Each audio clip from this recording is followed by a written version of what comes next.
Queridos irmãos, boa noite. A graça e a paz de nosso Senhor Jesus Cristo. Amém. É para mim um grande prazer voltar a esta casa depois de algum tempo e ver que as obras continuam firmes, né? Os pastores e irmãos estão trabalhando e as tendas estão sendo alargadas. Irmãos, e nada mais alegra o coração de um pastor quando ele tem esse tipo de problema, tem que alargar as tendas. O sonho de um pastor é todo dia ter que alargar a tenda, olhar e ver que falta lugar na igreja para que alguém se assente. A tristeza do pastor é olhar e ver os bancos vazios e espaço para colocar mais gente e as pessoas não chegam. Essa é uma grande tristeza de um pastor. Mas a alegria é você ter que, todas as manhãs, lembrar: Senhor, a tenda precisa ser alargada. Aleluia! E o segredo de uma tenda ser alargada, irmãos, não é exatamente na vida do pastor. O segredo da vida da tenda se alargar está na vida das ovelhas. O pastor cuida de ovelhas. Ovelhas geram ovelhas. Ovelhas que param de gerar, elas naturalmente estão doentes. E ovelhas doentes não podem realmente gerar. Assim, me alegra saber, pastor, olhar para esta casa e ver que as ovelhas estão sadias, porque elas estão gerando. Que o Senhor continue abençoando esse ministério. Quando voltar aqui em outra ocasião, que as tendas já realmente estejam bastante alargadas, todo espaço possível, e assim vê-los alegres servindo a esse Deus poderoso. Aleluia! Trago uma palavra que Deus tem colocado em meu coração. Esse ano tem sido na nossa igreja, a igreja, o ano da intimidade. Temos falado sobre intimidade. Mas para estar conosco, para estar com vocês nessa noite, eu trouxe uma palavra, não exatamente aquela que nós estamos ministrando todos os dias na igreja, mas eu trouxe algo que mexeu muito meu coração nesse período de férias. Eu tirei 30 dias de férias, e nesses 30 dias eu não saí para lugar nenhum, fiquei realmente em casa. E eu fiz a coisa melhor que uma pessoa pode fazer nessa vida: comi, deitei, comi, deitei, comi, dormi. Quando acordei e quando acordava, pegava livros, ler, deitado, meditando. Os meus sermãos, geralmente eles saem da cama, pastor. Geralmente saem da cama. Acordo nas madrugadas e eles vêm. E aí a gente vai, no outro dia de manhã a gente anota. Também não levanto para anotar não, para ser sincero. Mas no outro dia, à tarde, no outro dia a gente levanta e a gente anota.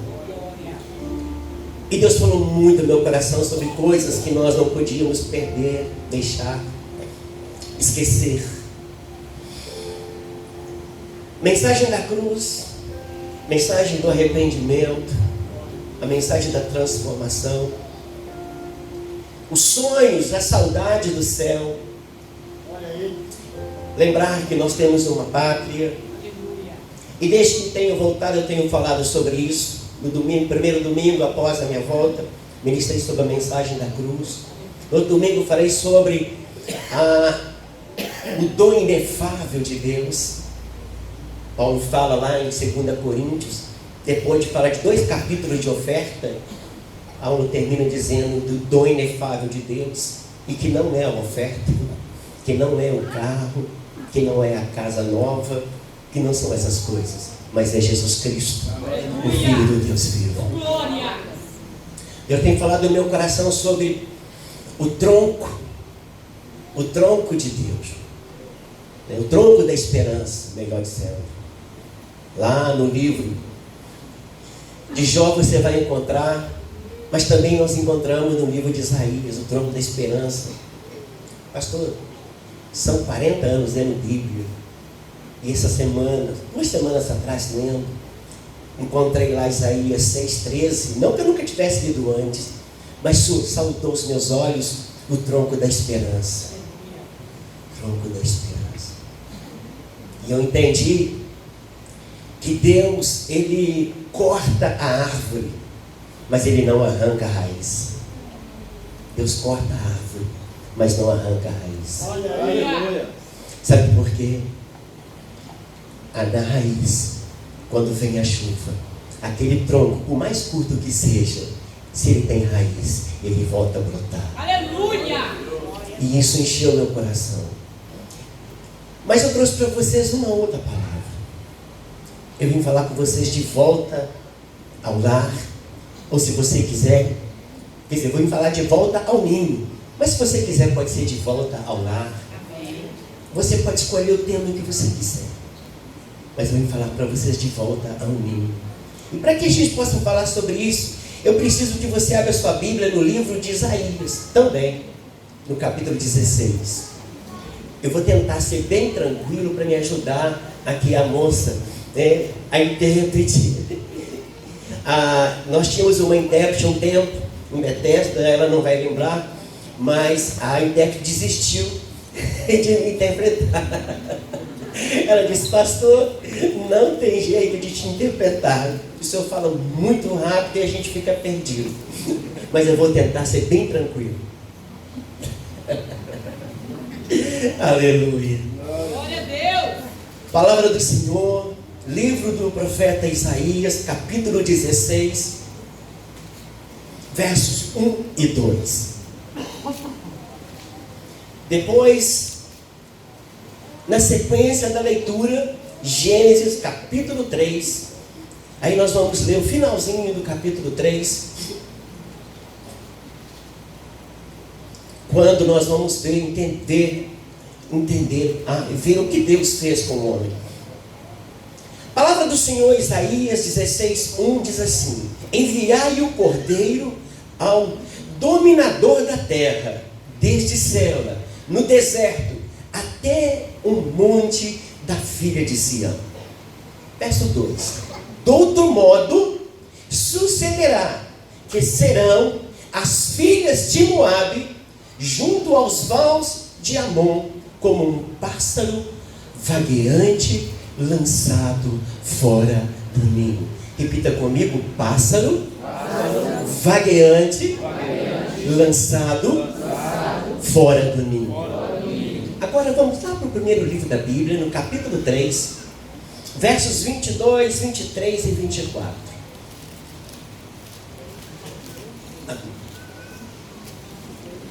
Meu Deus, aleluia.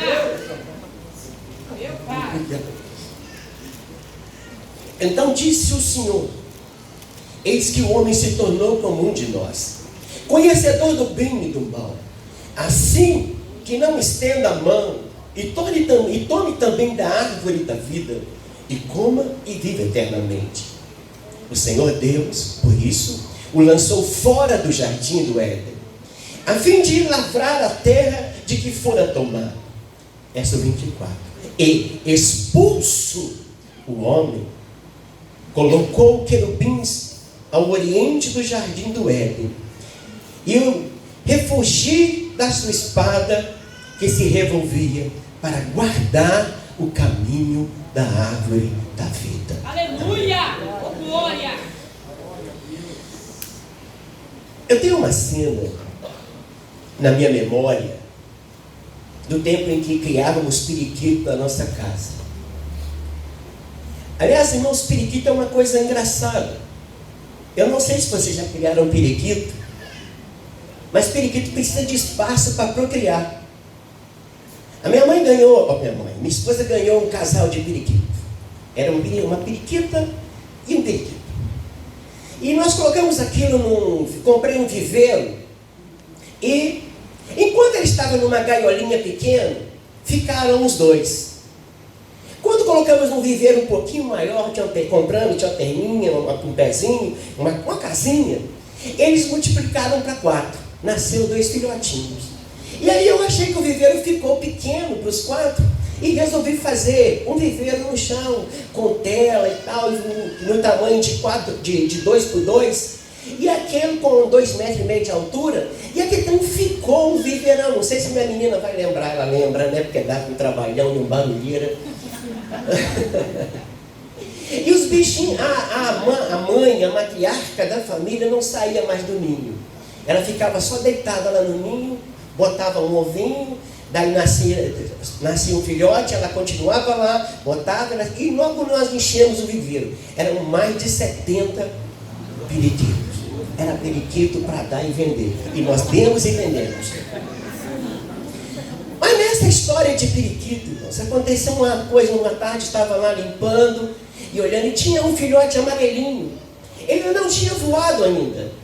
E esses eram os primeiros voos daquele filhote. E eu achava ele lindo, porque os filhotes, nós levávamos ele para dentro de casa, ficávamos com ele na mão, brincávamos com ele e levávamos para dentro do viveiro novamente. E um dia, esse amarelinho, eu estou lá olhando para ele, e ele encontrou um buraquinho, pastor. No cantinho da parede, entre o arame, a madeira e o telhado. E ele passou. E ele subiu reto. Mais ou menos uns 10 metros de altura, ele subiu reto. Com um voo estranho, batendo as asas de forma estranha, errada, porque ele não sabia voar. E ele subiu uns 10 metros, reto mesmo. Mas de repente, ele pegou o voo na direção para frente. E ele voou.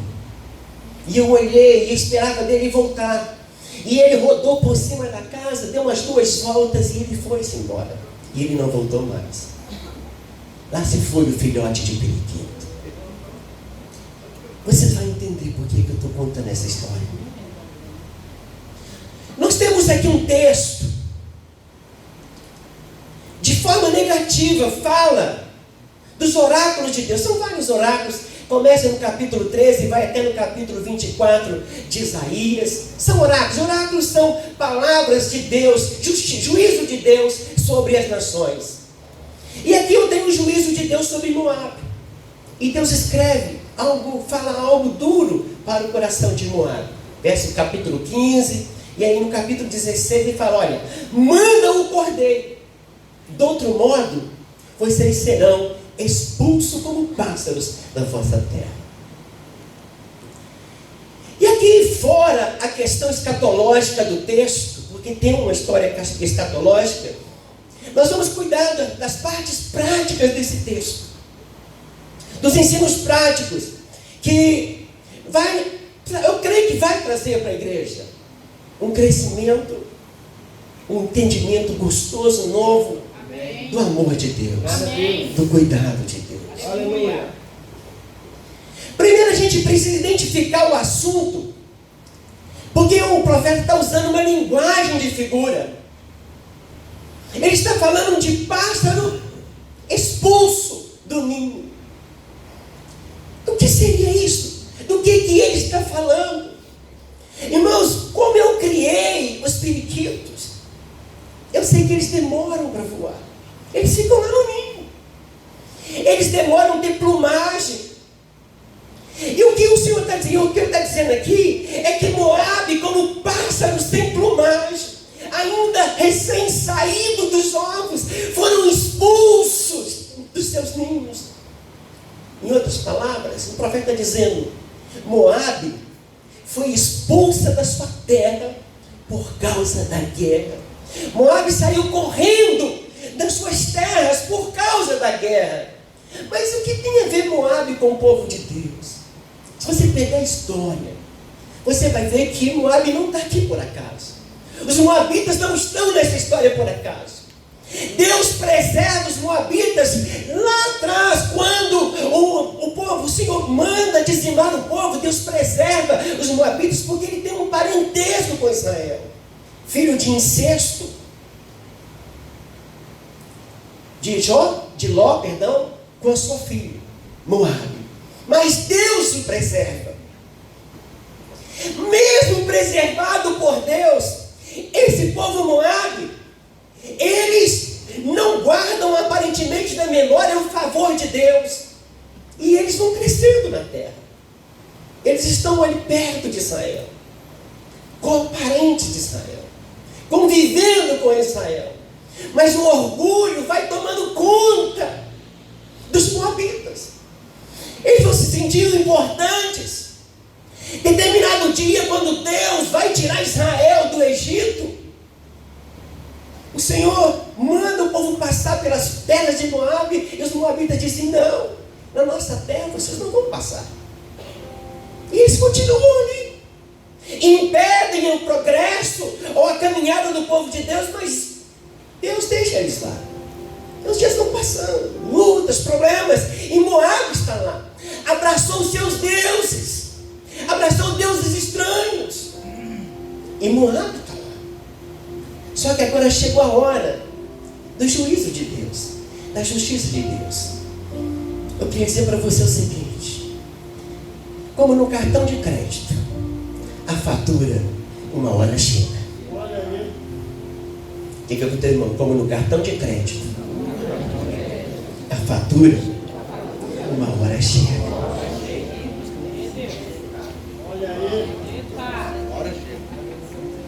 A fatura de Moabe chegou. Deus pôs ele para correr.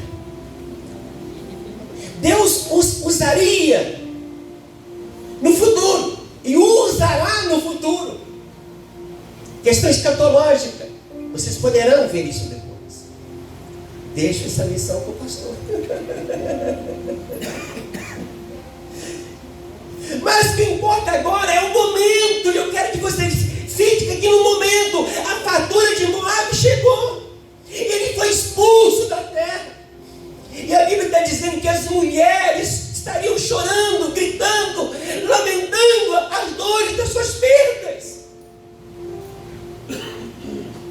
como pássaros desorientados, como pássaros afugentados. As mulheres choravam.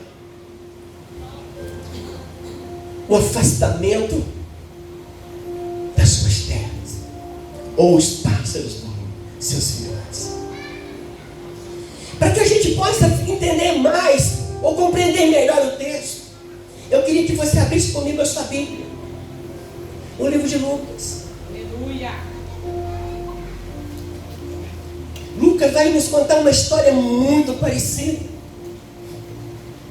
Capítulo 15 de Lucas, eu sei que vocês conhecem. A parábola do filho pródigo.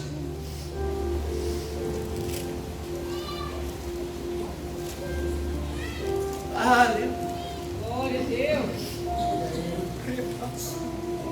Aleluia. Lucas capítulo 15, irmãos. Dos versos 11 a 25, eu faço questão de ler todo. Certo homem tinha 2 filhos.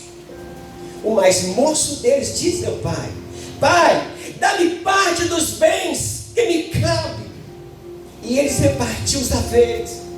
Passado muitos dias, o filho mais moço, ajuntando tudo que era seu, partiu para uma terra distante e lá dissipou todos os seus bens, vivendo de forma dissoluta.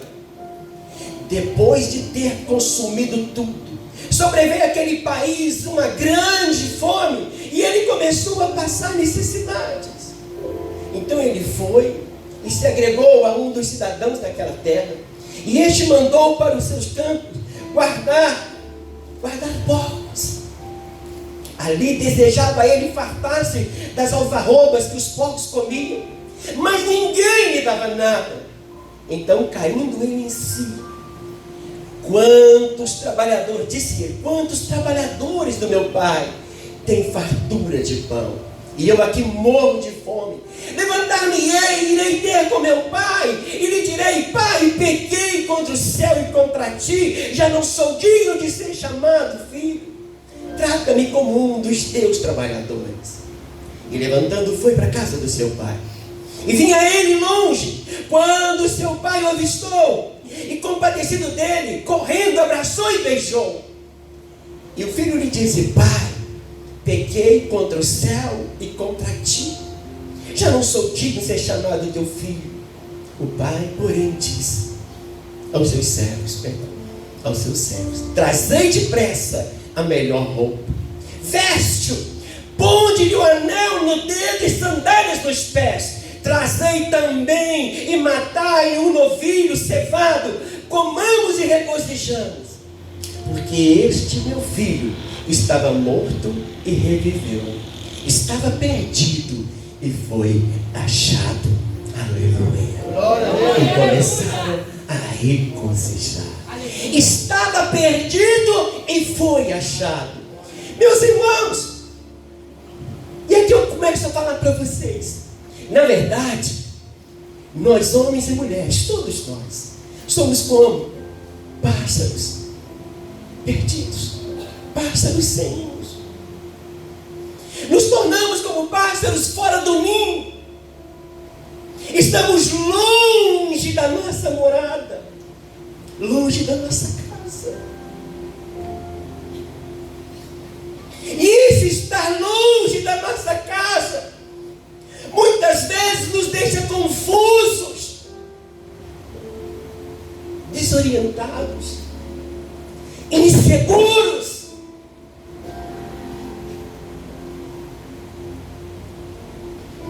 O estar longe da nossa casa faz com que nos sentimos perdidos.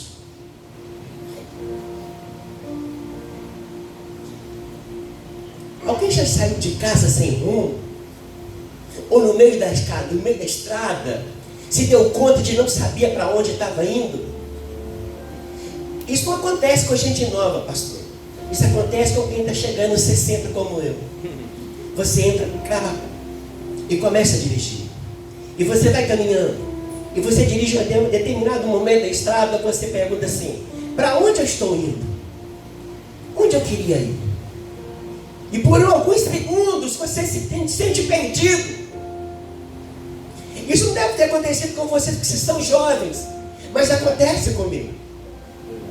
Às vezes dirigindo no automático, porque a gente faz sempre o mesmo trajeto, e um dia você tem que mudar o trajeto, e de repente você está indo para cá. Ou não, estou perdido, é para cá que eu tenho que ir. E aí nós estamos longe da nossa pátria. Estamos a caminho, sim, dela, mas perdidos. Como o pássaro que voltou, que girou em cima do telhado, 2 voltas, e na terceira ele foi-se embora, porque ele não achou o buraquinho de volta. Ele se foi. Olha aí. Estamos perdidos, correndo de um lado para o outro. Quantas pessoas você conhece que vão de um lado para o outro, sem direção, sem saber aonde chegar, sem saber o que quer, sem saber o que precisa, indo de um lado para o outro, perdido.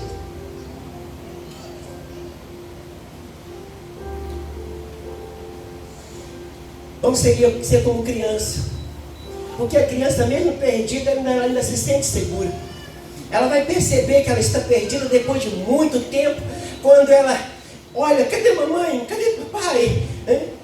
Mas a verdade é que nós estamos sempre caminhando, achando que vamos chegar a algum lugar, e giramos, e giramos, e giramos, e estamos sempre no mesmo lugar, sempre perdidos, sem direção.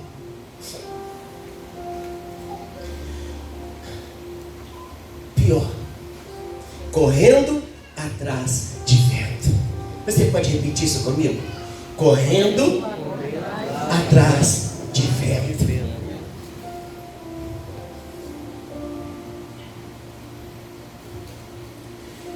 Tudo que você conquistar nessa vida, meu irmão, não servirá para nada no dia do juízo. Tudo que você conquistar nessa terra não servirá para nada no dia em que Deus vier cobrar a fatura. Corremos atrás de vento, perdemos noites e noites de sono, porque temos que acumular. E a Bíblia diz que aonde está o nosso tesouro, aí está o nosso coração.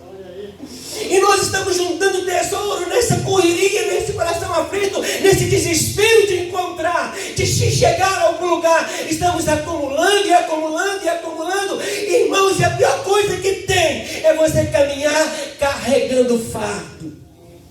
Eu saí um dia da minha casa, tinha a idade de 14 anos. E meu pai foi trabalhar num lugar chamado Taquaraçu de Minas, beira do Rio Vermelho.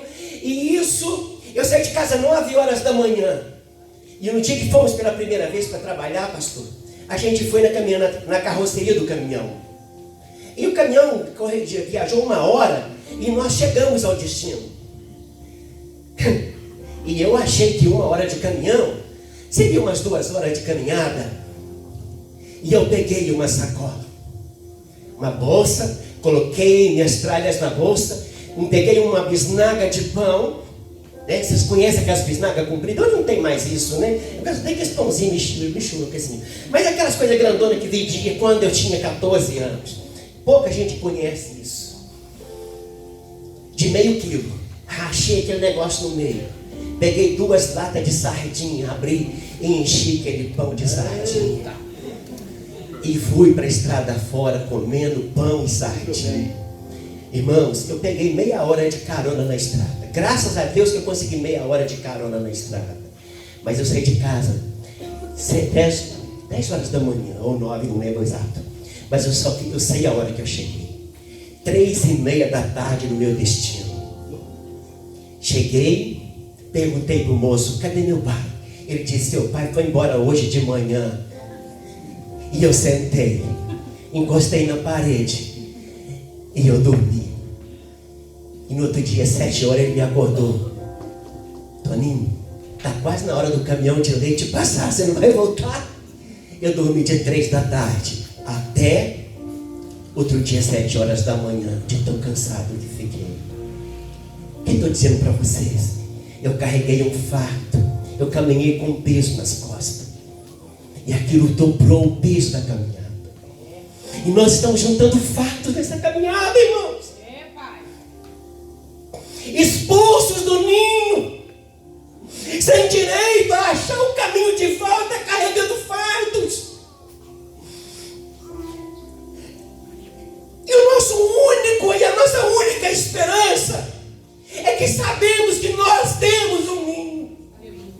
A nossa única esperança é saber que nós temos um ninho. Quem sai de casa, a única certeza que ele tem é que ele tem uma casa. Ele não sabe se volta, mas ele sabe que tem uma casa. Os moabitas sabiam que tinha uma casa. E a Bíblia disse que desolados e aflitos, eles andavam de um lado para o outro no rio, às margens do rio Arnon, na esperança de poder voltar para sua casa. Alguém disse para eles, paga-nos o que você nos deve, traga-nos os cordeiros, e então vocês voltarão a habitar as vossas terras. Irmãos, eu tenho um ensino maravilhoso para a minha vida. Jesus, Ele é o Cordeiro de Deus. E Ele é o nosso caminho de volta ao lar. Ele é o nosso caminho de volta ao lar. Jesus é o meu, é o seu, é o nosso caminho de volta ao lar. Aleluia. Traga-nos o Cordeiro. Esse foi o conselho.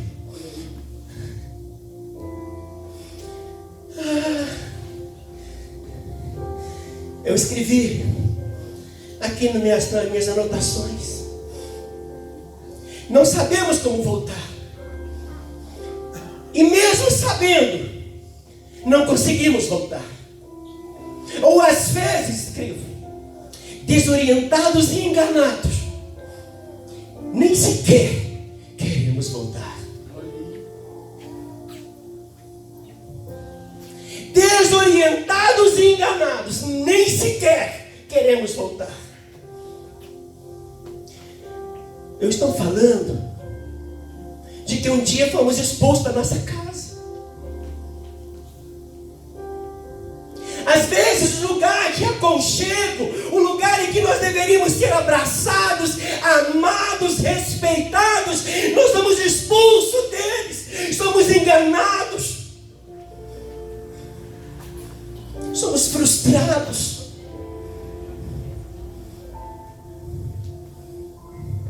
E você diz assim, volta. E a pessoa diz assim, para lá nunca. Para lá jamais. Mas eu vim dizer para você nesta noite que o Cordeiro, o teu Cordeiro, já foi entregue. A porta está aberta. O caminho foi novamente traçado. E você pode voltar. Você pode voltar para o ninho nesta noite. Pastor, mas não importa. Quando o pródigo ele olhou e ignorou a vida do próprio pai, o pródigo não preocupou com o pai, ele disse: não importa que o senhor está vivo, não importa, eu quero o que é meu, eu quero ter vida, eu quero gozar a alegria da vida, eu quero aproveitar. Ele foi, fez tudo o que queria, mas o pai continuou lá aguardando. Talvez você tenha ido pensando que poderia estar melhor fora do ninho, mas o pai continuou todos os dias na porta, olhando para ver se você viria novamente de volta ao lar. Ele não desistiu. Quando Moabe foi expulso da terra, Deus deixou a porta aberta. O cordeiro era a porta. Eu vim dizer para você que Jesus é a porta. A porta de volta para casa. A porta de volta para o ninho. Aleluia. Você não precisa mais ficar andando de um lado para o outro desorientado. Você não precisa mais ficar sonhando com um dia em que você tinha uma casa onde você era amado e aconchegado. Você não precisa mais ficar sonhando com aquele ninho aonde você encostava nas penas da mãe e ali você sentia a doce presença dela e era amado e suportado. Eu quero dizer para você que Jesus, ele está aqui. Ele diz: eu te recebo, eu abro a porta, pode entrar, volte para o teu lar, volte para o ninho, volte para a tua casa. É o chamado de Deus. Volta ao lar. Volte ao lar.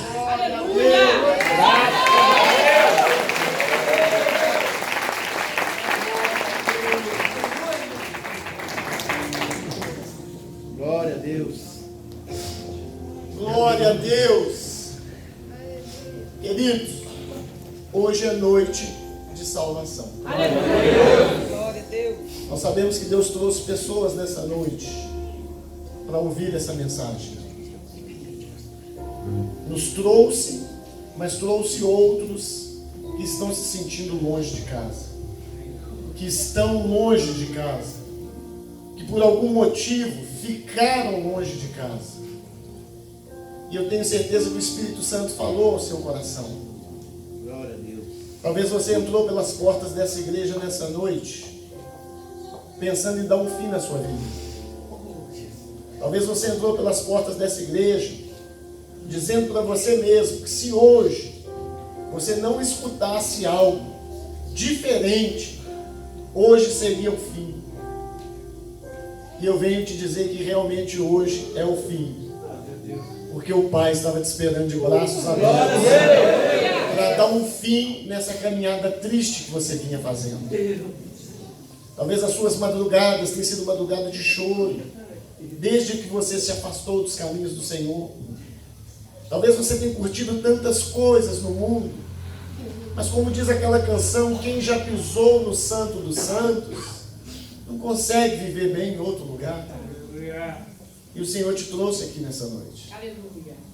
Talvez você entrou pelas portas dessa igreja e ainda não havia se decidido por Cristo. Talvez você nunca havia se sentido como que um do ninho, como que um da casa. Mas o Senhor te trouxe aqui para te dizer que todas as noites e todos os dias Ele espera pela sua decisão. Aleluia. Eu gostaria de fazer um convite e não um apelo. Porque quando a gente fala sobre Cristo, a gente não apela para ninguém. Assim como Ele te convidou e te trouxe até aqui, Aleluia. nós estamos refazendo esse convite dele. Aleluia. Para que você nessa noite possa sair do seu lugar e aceitá-lo como único e suficiente Senhor e Salvador da sua vida. Para você que já fez parte dessa caminhada e que por algum motivo, talvez até dado por nós mesmos, pastores, líderes, te afastamos dos caminhos, hoje é noite de voltar. Aleluia. Tem alguém nessa noite no nosso meio que deseja tomar essa decisão, a mais importante da sua vida? aceitando Jesus ou retornando dos caminhos do Senhor. Pastor, tem tanta coisa na minha vida que eu preciso de acertar. Você não precisa de acertar nada. Você precisa de aceitá-lo. E Ele vai te direcionar a partir daí. Tem alguém nessa noite para entregar sua vida para Jesus? Ou para voltar para os caminhos do Senhor? Eu vou fazer até um desafio. Olha, já tem um galera. Glória a Deus. Glória a Deus. Eu vou fazer até um desafio. Eu vou pedir para as pessoas que estão sentadas que olhem para o lado e falem: se você quiser tomar essa decisão hoje, eu vou lá na frente com você. Olhe para quem está do seu lado e fale com essa pessoa. Mas fale de maneira que você a convença de que você está realmente interessado que ela se decida por Cristo. Ela vai ver o brilho nos seus olhos, a alegria na sua fala e o desejo do seu coração que você possa se render hoje. Tem mais alguém? O Espírito Santo nos fala que tem mais pessoas no nosso meio. Aproveite essa oportunidade.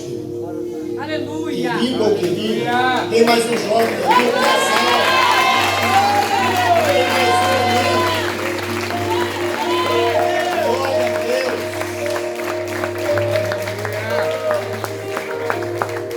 Passarinhos estão voltando ao ninho.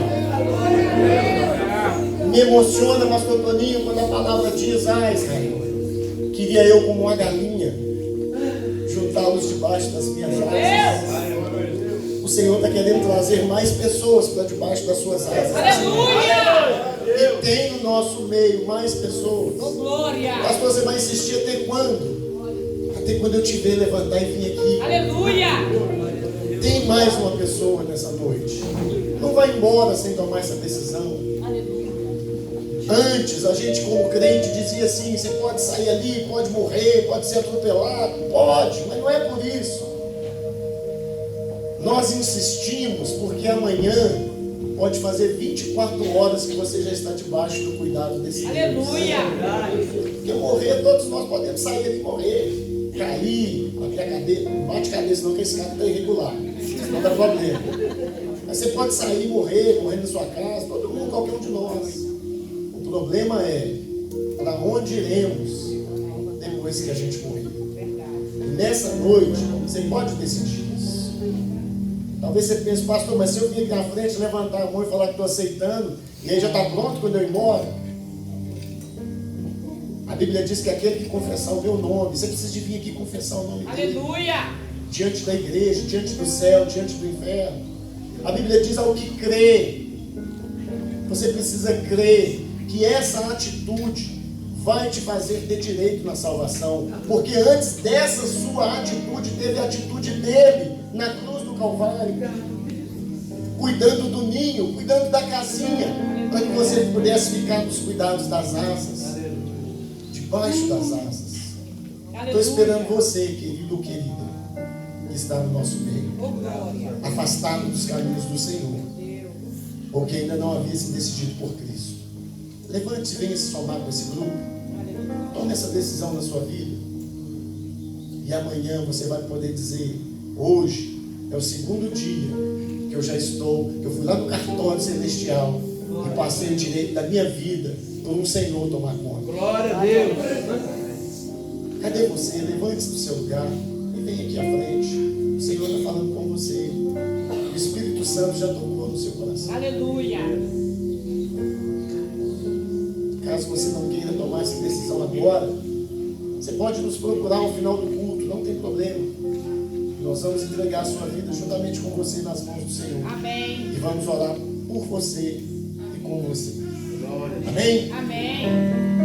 Estava conversando com o pastor Toninho e com a Ellen ali dentro. E a gente falava, né, pastor? O único motivo que a Bíblia fala que o céu faz festa é quando um pecador como eu e como eles e como você se arrepende. É verdade. Então, pelo terceiro ano de Getsemane plantado em São Benedito, assim como pelos diversos anos de Betesda plantado em Santa Luzia, tem sido motivo de festa Graças a no céu. Deus. Aleluia! Porque vidas têm se rendido através do nosso dobrar, através do nosso ministrar uma palavra pura, simples, mas que impactam os corações. Que não são penduricalhos, não são acessórios que o homem tenta colocar na palavra, que vai comover o coração das pessoas. Porque nós não temos condições, por melhor que a gente fale, a gente não tem condição de conseguir convencer ninguém. A palavra que eu acredito diz que o Espírito Santo é aquele que convence o homem do pecado. E assim como eu há 12 anos atrás, vários estão sendo convencidos nessa noite. Amém, aleluia.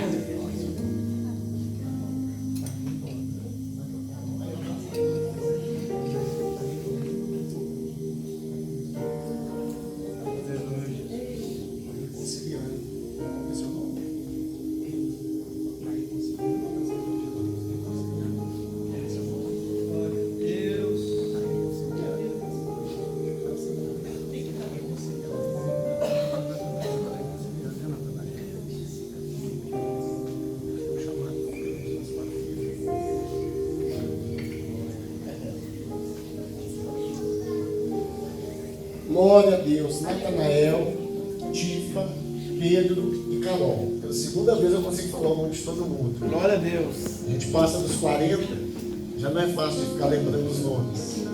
Estenda sua mão para cá, querido, com muita alegria, porque está um baile acontecendo no céu aqui. Aleluia. Festa. Por isso que está acontecendo aqui. Senhor Jesus, eu entrego. A minha vida nas suas mãos.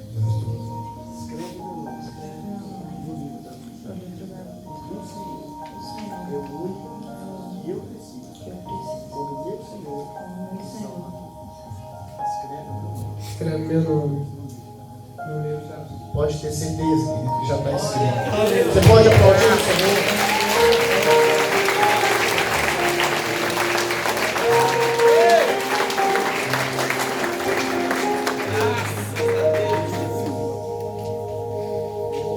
Aleluia. Glória a Deus. Aleluia.